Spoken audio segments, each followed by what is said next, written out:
Hoy no vamos a hacer una cata al uso porque hoy me han estado preguntando, me han estado diciendo y vamos a intentar hacer un vídeo sobre el tema de los aromas del vino. Es un tema bastante complejo, bastante complicado. Yo llevo unos pocos días recopilando papeles y nada más que empezar eso, junté 18 o 20 folios, ya he resumido las cosas para hablar, pero esto es una locura, así que intentar resumir el resumen para ver si puedo explicarlo sin ser pesado, sin dar una clase de bioquímica ni nada de eso, ¿no? Entonces voy a intentar resumirlo, pero para que todo el mundo pueda entender más o menos el origen y el tema de los aromas y del olfato en el vino. Porque al fin y al cabo la nariz es uno de los principales herramientas que tenemos para determinar tanto la calidad de un vino como el gusto, y eso es lo primero que utilizamos. Cuando vamos a comer, lo primero que hacemos es meter la nariz. Si olemos malamente, si hay algo esto, pues la nariz es por donde empezamos siempre a comer y a todo. Entonces pues es un elemento esencial, nos da un sentido esencial para determinar lo que estamos tomando, ¿no?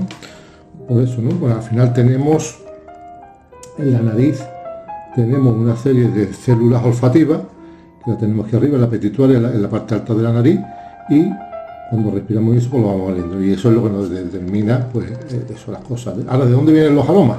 Pues lo que vamos a ir viendo, ¿no? Porque el 90% de lo que llamamos como gusto es el olfato. El sentido del gusto, el 90% de eso es para que veáis, ¿no? Porque hay más de 10.000 aromas que podemos detectar, aunque nos parezca una barbaridad, y tenemos entre 20 y 30 millones de células olfativas aquí en la nariz.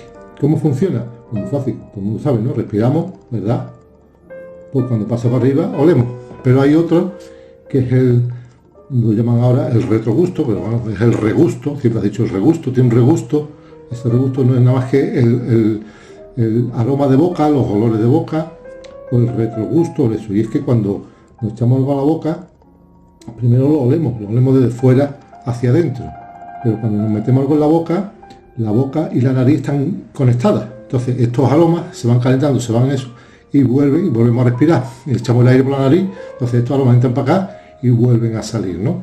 Pues eso es lo que llamamos regusto, retrogusto, retronasal, que ya sabemos que hay palabras para todo, pero es un poco lo que queremos eso.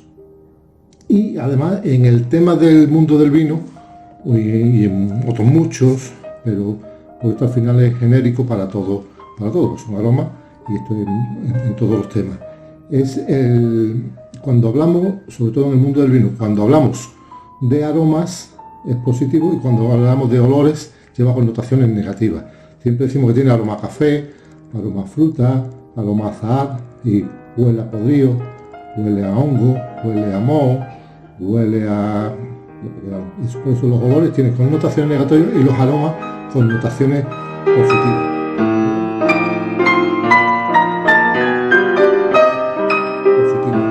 ¿De dónde vienen los aromas? Porque esto dice que huele no es que le echen aromas al vino. Estos son una serie de elementos químicos, intentar no dar una clase de bioquímica o de química orgánica, pero al final los aromas del vino son unos elementos químicos. Los terpenos son aromas libres, ¿no? Pero hay muchos elementos volátiles que son aromas directos, y hay otros precursores aromáticos, ¿no? Que suelen ser sobre todo aminoácidos y glicéridos, que están ahí, pero cuando interactúa, como según se desarrollen, se liberan esos aromas y ya se convierten en sustancias volátiles, que son las que podemos nosotros detectar. Por eso se llaman precursores aromáticos, porque no están ahí, pero están encapsulados, ¿no? ¿Y qué son estos elementos volátiles? Pues los elementos volátiles, que son odorantes, que se llaman porque tienen olor, vienen de distintos, dentro de la química orgánica vienen de distintos temas, ¿no? Pueden ser ácidos, pueden ser alcoholes, pueden ser aldehídos, pueden ser cetonas, pueden ser ésteres, o los mismos terpenos, en fin, hay una gama grande. Aquí cada vez nos vamos abriendo más, y esto sería volvernos locos, ¿no?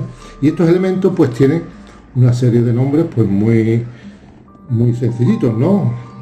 Los fáciles pues serían el ácido acético, el butrínico, la undecaltalona, tenemos el citral, el aldehído, la vainilina, el antranilato de metilo, el generaliol, el mentol, el ácido cinámico, todos estos son elementos químicos volátiles que nosotros percibimos. Pero claro, cuando tenemos un vino, cuando tenemos un queso, un aceite, un chorizo, lo que sea que vayamos a probar, a degustar, no decimos huele a antranilato de metilo o huele a bellonona. ¿Por qué? Porque eso nadie normalmente lo hace. Entonces, cuando se hacen catas, cuando se hacen a todos estos elementos químicos, se le ha puesto un descriptor, ¿no? Una palabra que describa ese olor que huele, y porque además normalmente están muy asociados o predominan en ese elemento. Por ejemplo, la vainilina huele a vainilla. ¿Por qué? Porque la vainilla pues, es ese elemento que predomina ese aroma, que siempre en los elementos complejos, como puede ser el vino, eso siempre hay mezcla de muchos tipos de ellos, ¿no? Porque depende de eso que ahora lo iremos viendo. Pero, por ejemplo, eso es la vainilla. La bellonona pues es la violeta, el eutanol, el clavo, el seignonenal, el melón, el mitigal, el puré de patata, el cinámico en la canela, los benzaldehídos, la almendra amarga. En fin, así hay pues la tira, ¿no? Todo eso son los descriptores que se le adaptan a esos elementos químicos para que nosotros conozcamos. Y eso está de forma natural ahí y se forman por lo que he dicho, por un tipo de ácido, eso en química.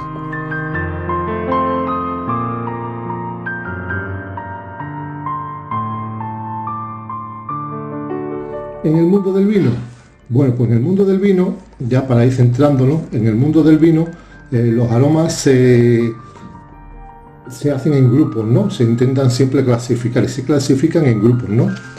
Los grupos hay tres grupos, ¿no? Fundamentalmente son los aromas primarios, los aromas secundarios y los aromas terciarios. Es fácil, ¿no? Está ahí, fácil, ¿no? Los aromas primarios, ¿qué son? Los aromas primarios son los aromas que son específicos de la cepa, ¿no? Pues ahí podemos denotar, describir o pueden significar pues la zona donde está planta el viñedo, la variedad, el tipo de suelo, el clima, en la vendimia cuando se hace, todo eso incide en que esos aromas se desarrollen, tanto los volátiles normales como los precursores aromáticos que están ahí se puedan desencadenar y formar esos aromas, ¿no? Y estos aromas primarios normalmente se encuadran dentro de los aromas primarios, se encuadran cuatro tipos, que son pues, los aromas florales, pues puede oler a acacia, jazmín, a lila, geranio, azahar, violeta, todo esto son aromas florales de primarios, ¿no? Vegetales, pues también podemos encontrar hierba fresca, heno, anís, pimiento verde, champiñón, trufa, tomillo, todos estos aromas vegetales. Frutales, pues los frutales también de frutas, normalmente de frutas frescas, albaricoque, melocotón, fresa, sandía, manzana, grosella, pera, todas estas frutas de esas, ¿no? Hay un montón de todas las que quedan. Y después están los aromas minerales, que son el yodo, la pimienta, la nuez moscada, el clavo, la tiza, el pedernal, esto de la chipa del mechero. Todos esos aromas los podemos encontrar como aromas primarios porque los determinan una zona.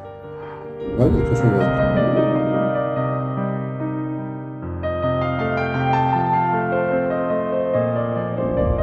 los aromas secundarios, que son los de fermentación. Es cuando se hace la fermentación alcohólica, cuando se desencadenan otros, están ahí sus precursores, y en esa fermentación se desencadenan por las reacciones químicas otros tipos de aromas. Aquí es importante la cantidad de azúcar que tenga el vino, también afecta a que tenga más o menos, mejores o peores aromas, ¿no? Aquí hay tres tipos, en los aromas secundarios hay tres tipos, que son los de la propia fermentación, que huele a levadura, a miga de pan, a galleta, a bollería, pastelería, esos aromas, ¿no? Después lleva otros tipos de aromas que son los lácticos, que son pues leche, yogur, la mantequilla, la levadura, el queso fresco, también se pueden desarrollar en esto y eso. Y lo que llaman amilíticos, que son químico mineral frutal, de aromas secundarios, e entraría el plátano, el caramelo, la laca de uña, el barniz, la nuez, todos esos aromas serían los que, esos grupos de aromas serían los que estarían dentro de los aromas secundarios. También le decían bouquet. Bueno, bouquet. Bouquet es ya una palabra un poco en desuso, pero también se dejó utilizar porque cada uno le daba eso de bouquet, cada uno le daba eso. El bouquet también está asociado a los aromas terciarios, pero se decía que un vino tenía bouquet cuando notábamos aromas primarios, secundarios y terciarios, los tres grupos de aromas en un vino. Decía que ese vino tenía bouquet porque tenía complejidad. Ahora sí de complejidad. Entonces, la palabra bouquet es una palabra que ha pasado un poco a la extinción, gracias a Dios. Los aromas terciarios, en el grupo de aromas terciarios, aquí lo primero que tenemos que definir son dos cosas, ¿no? Están los vinos que tienen, pues son los de crianza, los que aportan la crianza al vino, son los que aportan estos tipos de aromas. Aquí hay dos tipos de crianza, oxidativa o de reducción. Oxidativa, cuando está en contacto continuo con el oxígeno, como son pues, los olorosos, los amontellados, los dorados de rueda, los añejos del priorato, los marsala, en fin, montones de vinos de este tipo, ¿no? que tienen crianza oxidativa. Y después están los de crianza de reducción, que son los que conocemos, pues de barricas cerradas, las barricas nunca entra el aire, siempre tienen tapado, y después en la botella que las tapan y están esa crianza en botella, pero en reducción, en ausencia de oxígeno, ¿no? Los aromas de oxidación son mucho más estables y los de reducción son mucho más inestables. Pues cuando una botella con más años la abrimos muy violentamente, eso puede perder, o lo decantamos mucho, lo no sé cuánto, lo paliciamos mucho, puede perder esos tipos de aromas.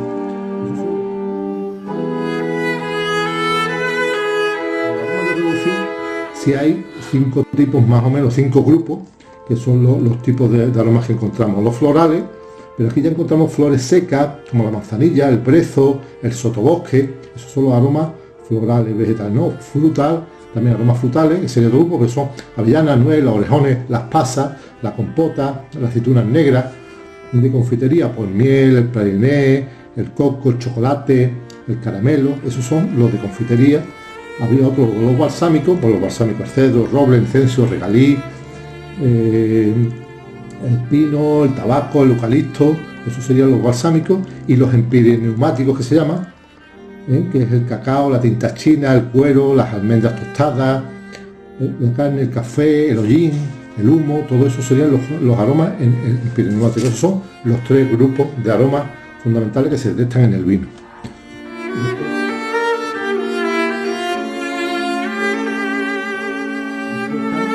Son los aromas, después están los olores, que son los defectos del vino, ¿no?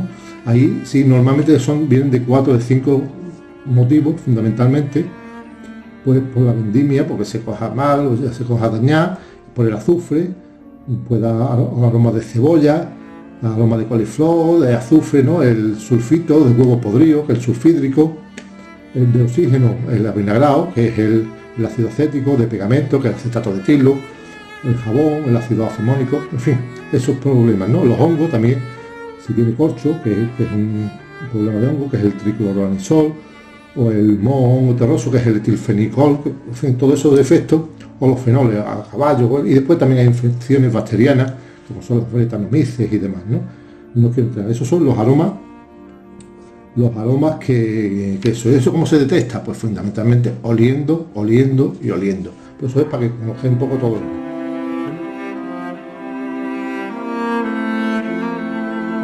Hablar de eso, intentamos empezar describiendo los grupos de aromas, ¿no? Huele, tiene aroma frutal, aroma herbáceo, y ya después se va. ¿Y cómo lo hacemos?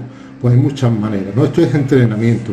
Lo primero que tenemos que ser que el aroma sea agradable. El vino tiene que oler al vino, pero tiene que tener aromas agradables, no tiene que ser aromas desagradables. Es un equilibrio. Suelen ser complejos cuando intentamos detectar, pero intentad probar en vuestra casa, coger, por ejemplo, 4 tarros, lo más fácil, tarros de especias, y nosotros más o menos lo podemos conocer, pero si cogemos en un solo tarro y echamos las 4 especias, detectarlas a las 4 ya es más difícil, pues eso es un entrenamiento. Después hay otras formas que hay aceites esenciales. Estos son una serie de aceites esenciales, pues se utilizan para hacer perfumes, destilando hierbas, se sacan todos estos elementos químicos, por destilación se sacan estos aceites esenciales, que si miramos los componentes, pues lleva el geranio, el limol, el timol, todos estos tipos de esos están aquí en estos aceites, que oliéndolo, el citrol, pues oliéndolo, pues tú los vas, eso porque son esencias puras. Y otra forma que hay, pues son lo que se llama la nariz del vino. Son estos tarritos, aquí estos son tarritos, son específicos para el vino, porque son todos estos elementos que yo he estado explicando. Lo que pasa es que aquí vienen para el vino tinto, para el vino blanco, porque en cada tipo de vino siempre suelen destacar mucho más unos que otros, ¿no? No sé, por ejemplo, no sé, los vinos rosados pues pueden salir mucho más afrutados o mucho más florales, o igual que los vinos blancos jóvenes, los vinos blancos con tierra salen otros, en fin, cada uno tiene eso. Y aquí pues son más específicos, también viene un poco los efectos. Con esto se pueden también ir conociendo aromas. Yo digo, no es una cosa que sea especialmente necesaria, pero así podemos describir mejor y conocer mucho mejor lo que nos estamos bebiendo. Esto va a pasar con todo, no solo en el vino, sino también en cualquier otro producto. Esta es una forma de conocer los vinos, pero la mejor manera de conocer los vinos, ¿cómo es?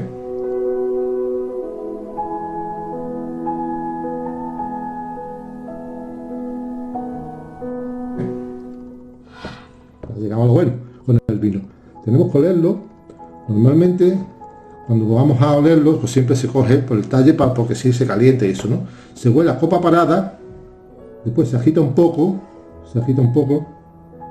y lo volvemos a oler. O sea, hacemos varios estos y lo vamos oliendo y vamos intentando. No podemos dejar mucho rato la nariz metida porque si no nos saturamos, ¿no?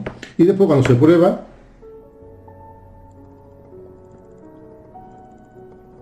coge un poquito de aire. De hecho, esto no hay que hacerlo en todos los buches de vino. Entonces, normalmente con el primero, eso cuando queremos probarlo. Tampoco hay que hacer.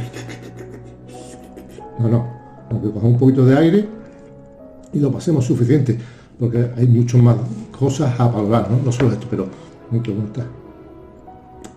Y ya está. Pues eso, este es el vino que yo quiero que. Es que este es mi vino. Te lo he suyo. Pues nada, hasta aquí esto es un poco todo lo que yo quería explicaros. Si queréis muchas más cosas me podéis escribir, ya sabéis que a través de nuestras redes sociales o en nuestra web, en Mil Amores Ronda, me podéis escribir, me podéis hacer cualquier pregunta que queráis saber o dónde conseguir ciertas cosas y yo puedo ayudaros en lo que pueda. Y aquí me tenéis para lo que sea. Mucha salud y muchas gracias.